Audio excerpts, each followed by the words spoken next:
So, ayan, good day po sa atin mga minamahal kong ka-Bible. Ayan. For this day, our topic or our daily reflection is about sa grasya. Ang grasya ay ito ang madalas na ating hinihingi sa ating Panginoong Diyos. Grasya na kung saan ipinapagkaloob niya sa atin sa ating pangangailangan or sa kahit hindi natin pangangailangan.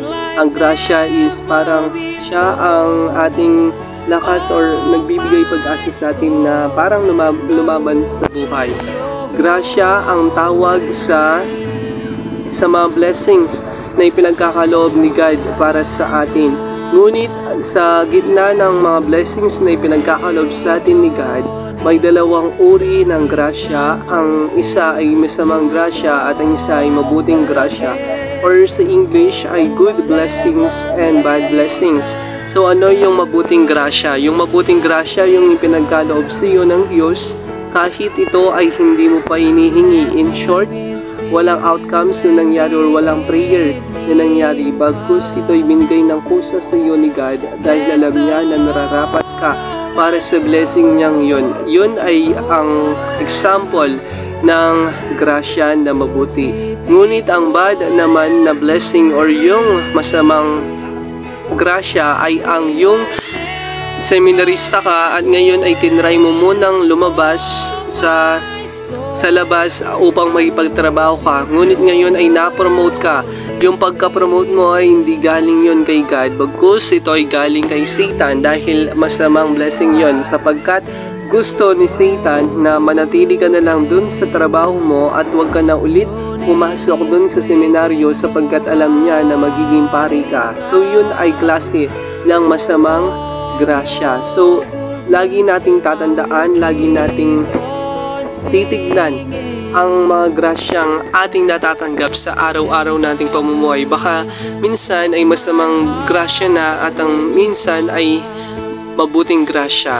Kung mabuting grasya is ipagpasalamat natin sa ating Panginoong Diyos. Samantala kung masamang grasya ang iyong natanggap, please ay humingi ka ng gabay sa ating Panginoong Diyos upang matulungan ka niya sa mga masamang grasya na ipinagkakaloob sa iyo ni Satan. Ayan. Sa mga sandaling yon, ang ating mga grasya ay kailangan ipagpasalamat. Ipagpasalamat ang ating grasya at i-share na rin sa iba ang mga mabubuti nating grasya na natatanggap sa ating araw-araw na pamumuhay. So muli, lagi nating tandaan dalawang uri ng grasya. Isa ay masamang grasya kapag nakakatanggap ka na hindi mo pa inihingi pero ipinagkakaloob na sa iyo ng ating Panginoong Diyos, ay isa yon sa uri ng mabuting grasya.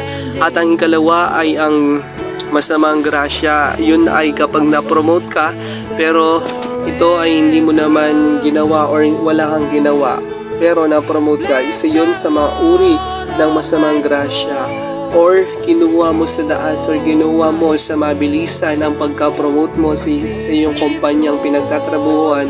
Yun ay isang uri ng masamang grasya or bad blessing to you or and your family. Ayan.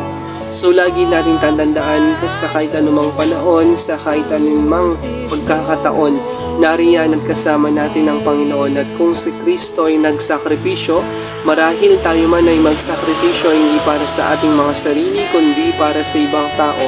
At kayo, dalawang kamay ang binigay sa atin ng Panginoong Diyos. Ang isa ay para sa atin at ang isa ay para sa ibang tao. Yun lamang po. Have a blessed Monday morning, Christian.